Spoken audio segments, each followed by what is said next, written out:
maaf mengganggu waktunya dokter. Saya Alwi Pratama Infarna dari Fakultas Kedokteran Universitas Syahkuala.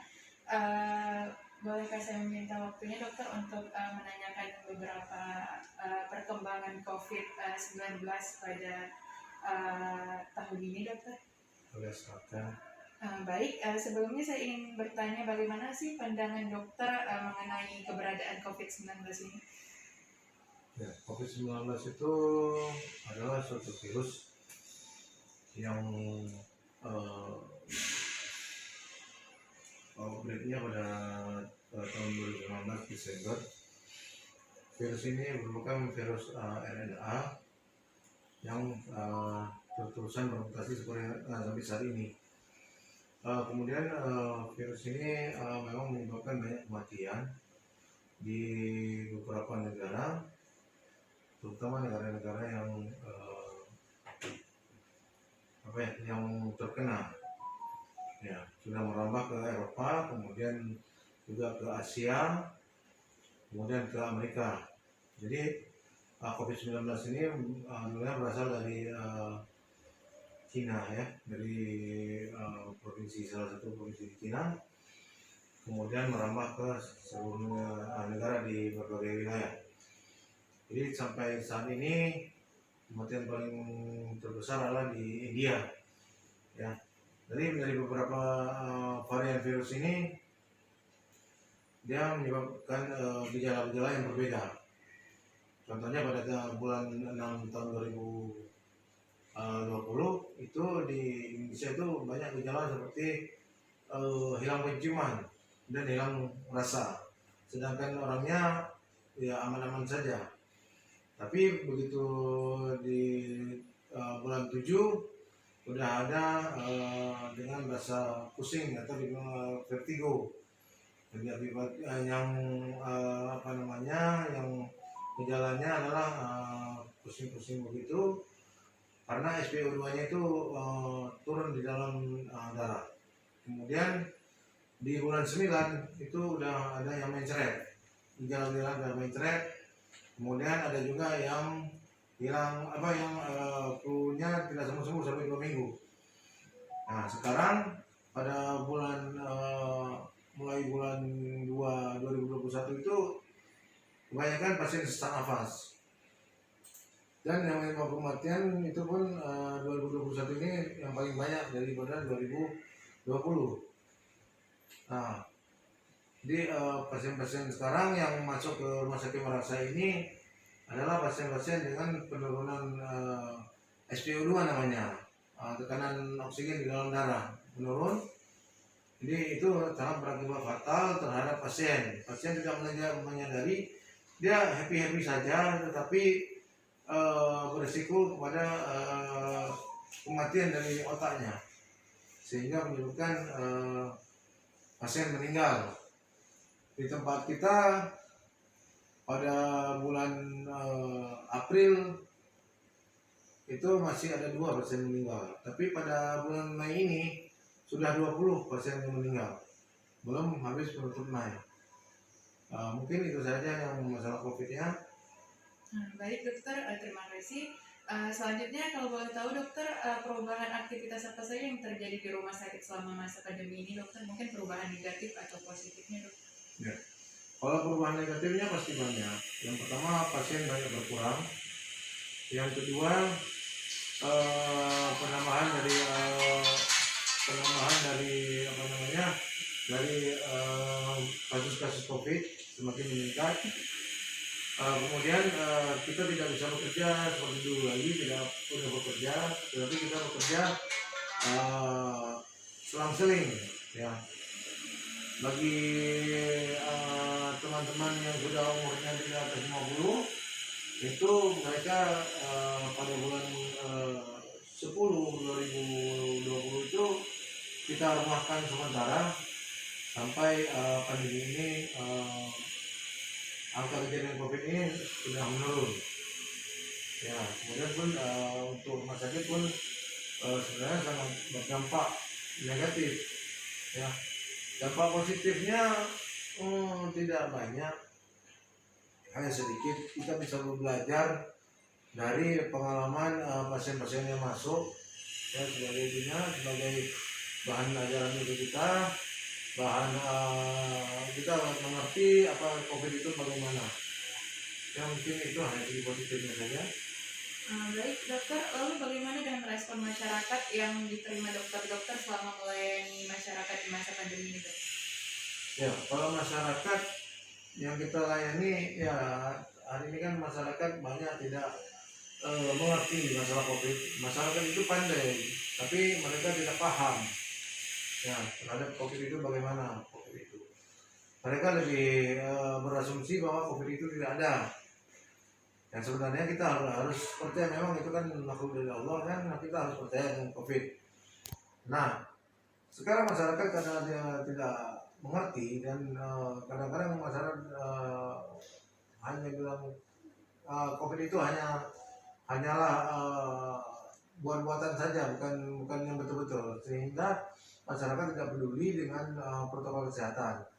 Dan masyarakat sudah kita ingatkan untuk melakukan pakai masker, cuci tangan, menghindari kerumunan, tapi masyarakat masih bandel, sehingga banyak masyarakat yang terkena COVID-19 ini ya. Jadi sangat susah untuk kita memberi masukan kepada masyarakat atau memberi pemahaman kepada masyarakat. Baik dokter, selanjutnya apakah ada respon negatif dari masyarakat yang mempengaruhi kerja tenaga kesehatan di rumah sakit ini? Kalau memang iya, pengaruh seperti apa dok?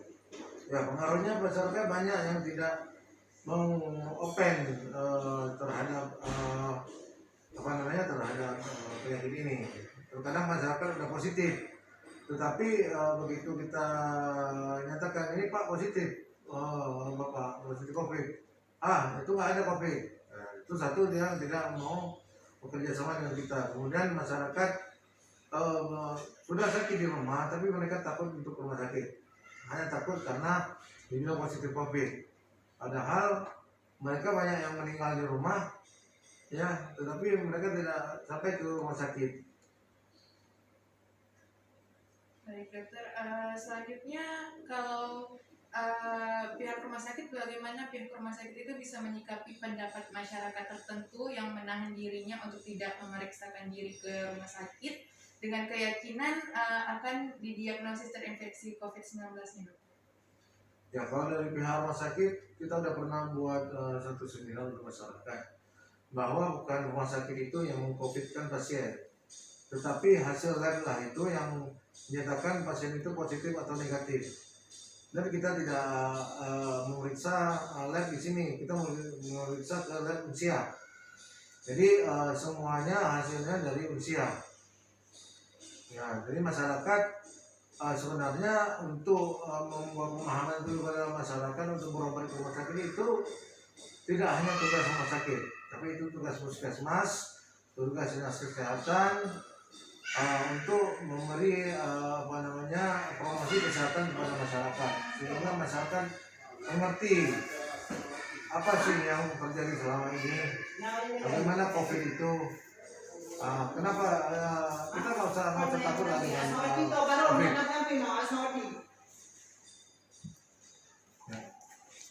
Baik dokter, apakah ada pesan yang ingin dokter sampaikan untuk masyarakat dalam menyikapi masa pandemi yang berlangsung sampai sekarang ini dok? Ya, pesan saya kepada masyarakat supaya masyarakat tidak takut kepada datang ke rumah sakit ini. Kalau memang masyarakat yang merasa sakit, silakan berobat ke rumah sakit. Jadi lebih cepat kita tahu lebih bagus daripada kita terlambat. Jadi pasien-pasien yang selama ini datang dalam bulan 5 itu kebanyakan adalah pasien-pasien yang sudah terlambat datang ke rumah sakit. Kebanyakan FiO2-nya udah di bawah 90. Jadi dia memang udah berisiko sekali untuk kematian. Jadi angka semuanya itu pun tidak terlalu banyak karena kita sudah terlambat untuk menolongnya. Jadi masyarakat mungkin mereka tidak mengerti apa itu dengan COVID, sehingga supaya masyarakat itu membaca lagi membaca jurnal-jurnal kesehatan, jangan hanya menonton YouTube yang mereka tidak bisa memahaminya. Jadi untuk masyarakat mungkin lebih bagus untuk lebih banyak lagi belajar, ya, membaca jurnal-jurnal, kemudian bertanya kepada puskesmas atau orang-orang yang lebih mengerti daripada mereka hanya mencari di handphone sendiri. Ya, mungkin itu aja. Baik, terima kasih dokter atas informasinya. Sekian pertanyaan dari saya. Terima kasih juga atas waktunya dokter. Saya permisi. Assalamualaikum.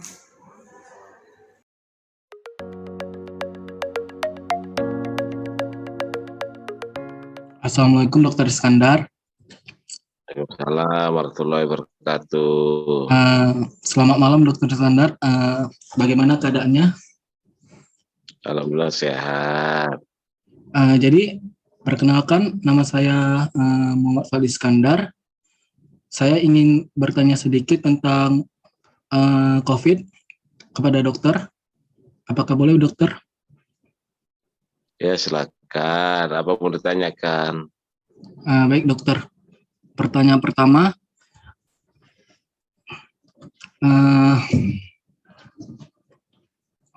apa pandangan dokter mengenai COVID-19?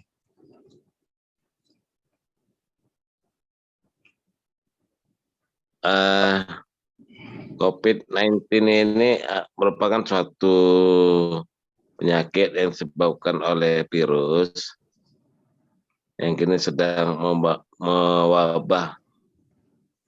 Tidak hanya mewabah di Indonesia, bahkan sudah di seluruh dunia mengalami pandemi COVID-19. Jadi kita hanya sampai sekarang sih pengobatan COVID-19 ini belum ada yang cocok saya rasa, karena itu pengobatan sebenarnya itu terletak daripada letak daya tahan tubuh seseorang.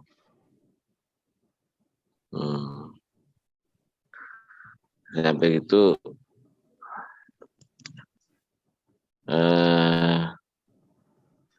kita harus mematuhi prosedur tetap dari pemerintah seperti memakai masker, jaga jarak, dan mencuci tangan. Baik dokter. Saya rasa sudah paham ya. Ada yang bertanyakan lagi? Baik dokter. Pertanyaan kedua, apa saja perubahan aktivitas yang terjadi di rumah sakit selama masa pandemi? Apakah perubahannya bersifat negatif atau positif dokter? Kalau perubahan tuh saya rasa memang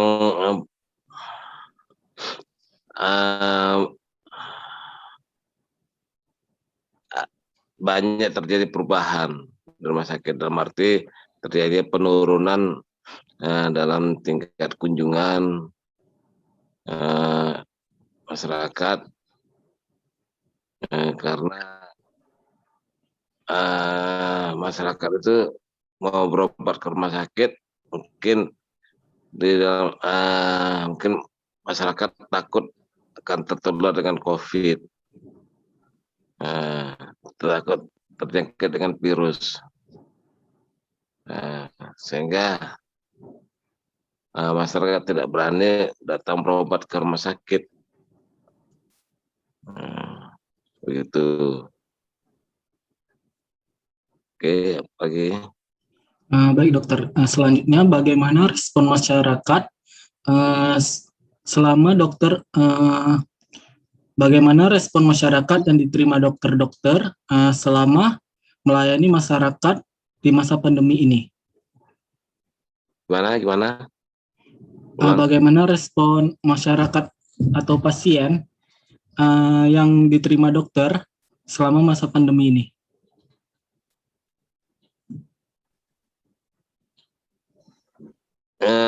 respon masyarakat terhadap pandemi ya maksudnya gimana? Ya, iya dokter. Ya respon masyarakat seperti yang saya ungkapkan tadi itu ya masyarakat ini cukup hati-hati sekali untuk datang berobat ke rumah sakit gitu. Kalau nggak terdesak kali masyarakat tidak ke rumah sakit saya rasa. Ya cukup datang suruh datang mantri ke rumah atau beli obat di warung atau apotek. Sebenarnya kalau saya sendiri sih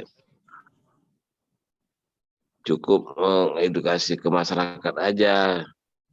Arti kata, kalau kita datang ke rumah sakit ya penuhi aja prosedur protokol kesehatan seperti itu kan. Jaga jarak, pakai masker, sama cuci tangan. Setelah pulang dari rumah sakit atau dari cuci tangan. Terus itu saya rasa. Karena kalau kita panik, takut, ya akan merugikan kita sendiri. Misalnya kita sakit ya kan, nggak berani ke rumah sakit, makan obat. Kalau obat itu sesuai dosisnya, takarannya, sesuai indikasinya kan, bisa katakan sembuh lah dia. Tapi kalau seandainya malah sebaliknya, malah akan memperberat keadaan umum pasien itu sendiri.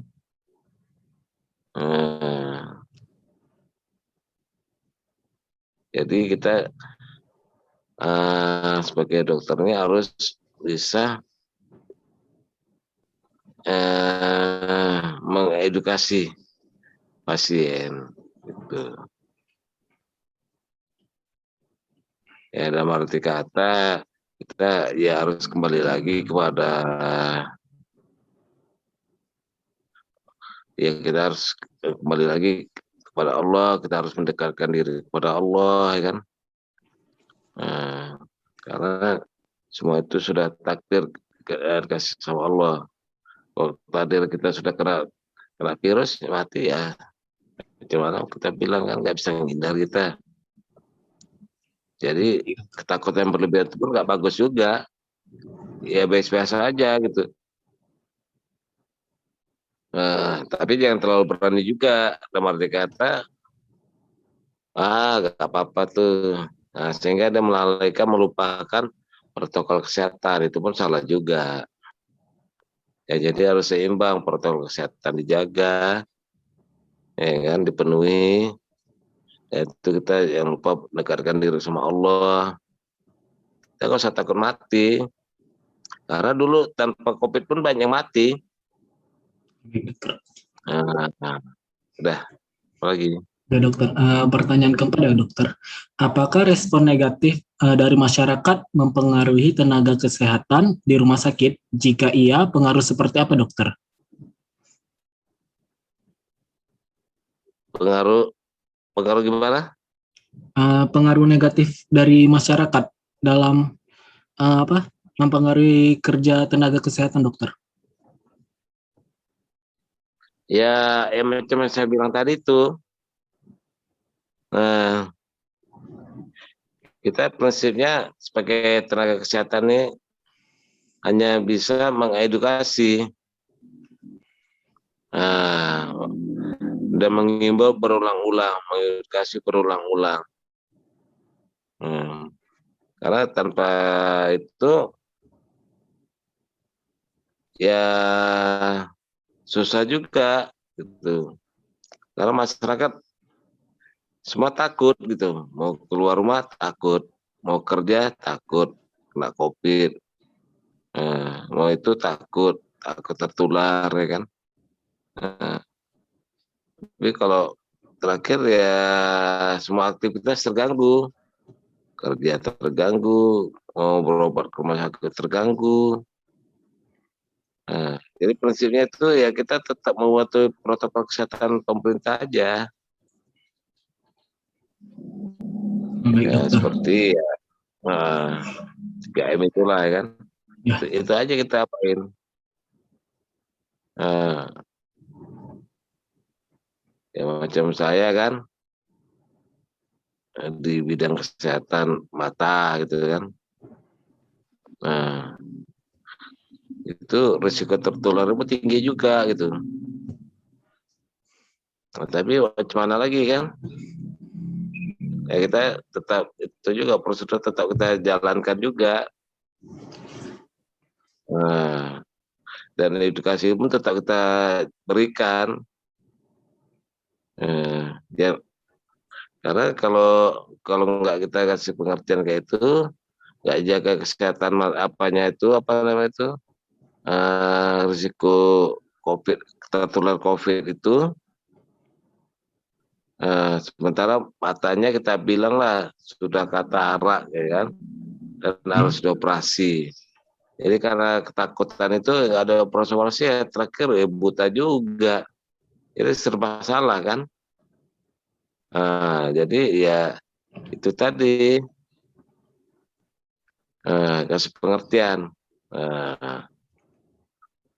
jaga jarak, pakai pengaman ya kan. Baik dokter. Pengaman, pakai masker itu ya. Itu ya. Jadi prinsipnya kita nggak usah panik, karena kalau kita panik sampai sekarang pun sudah banyak varian-varian COVID-19 ini yang saya baca, saya dengar varian-varian baru itu.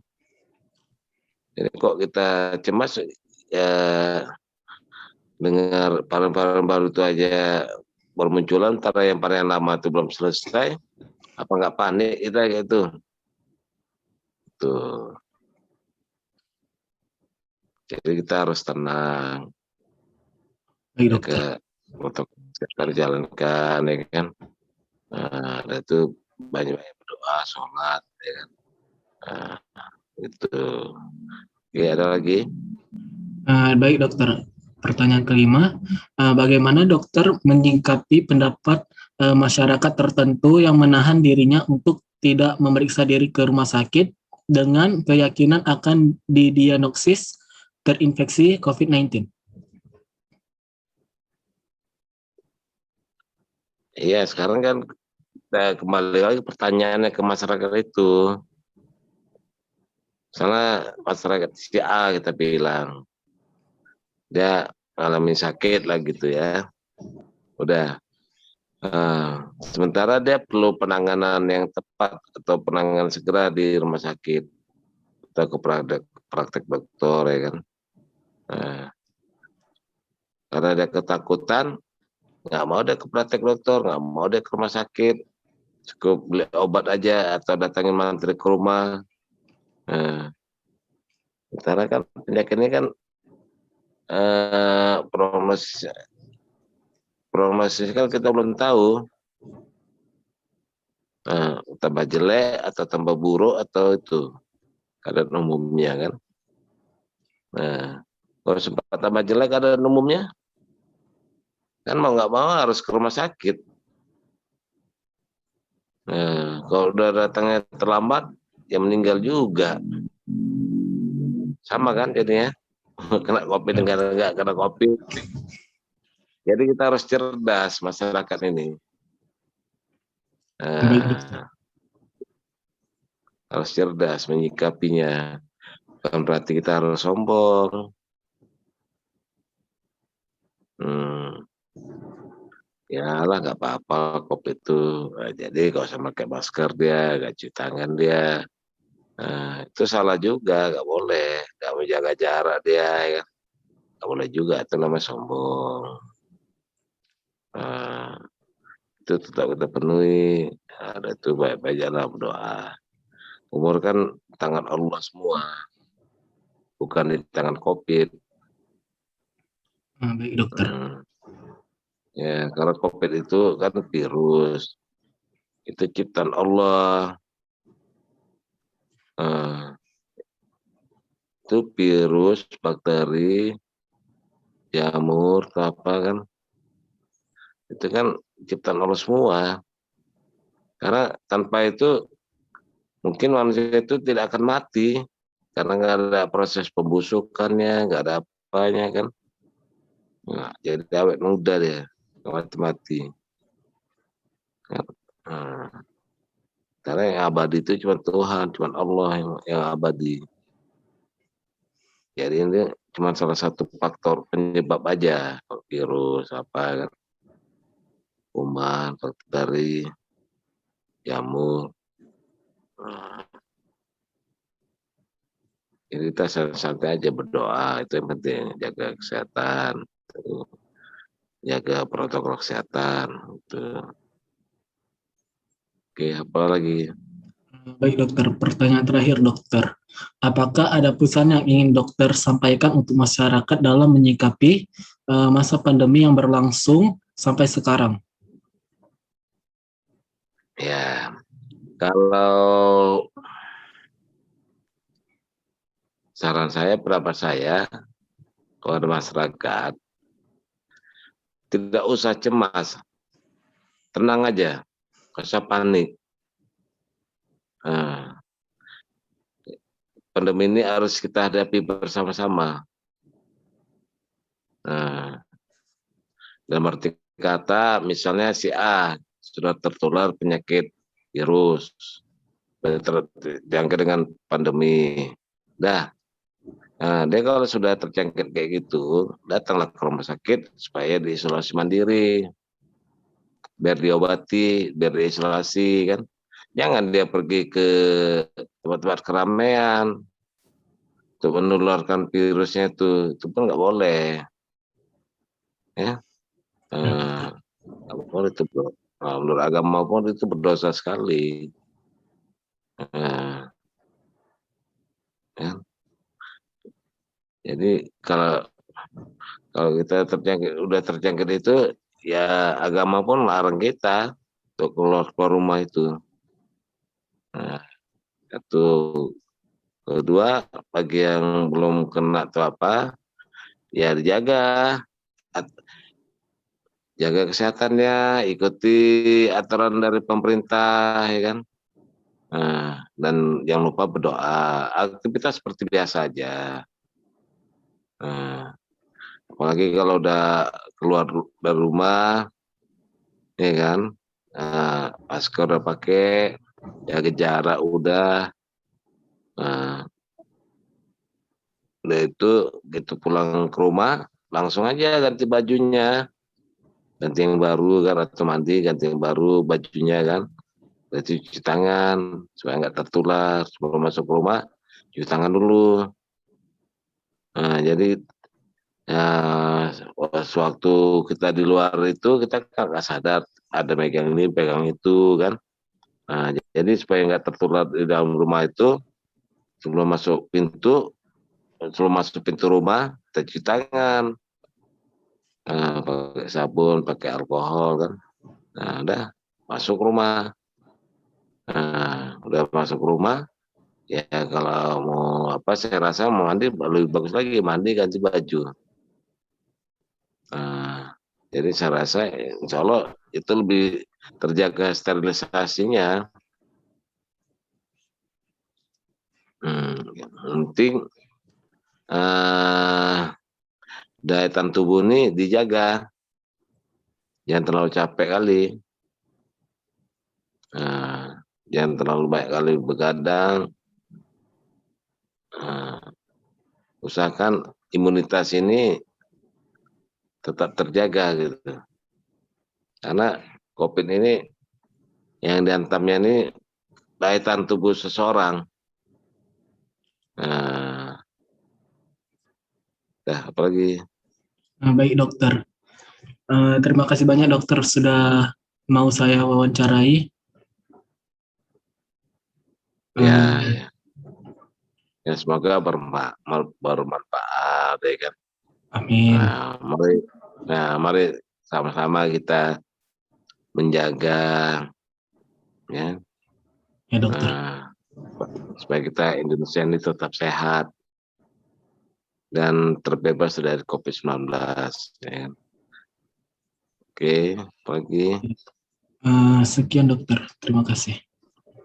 Oke, ya sama-sama ya. Ya Assalamualaikum. dokter, waalaikumsalam.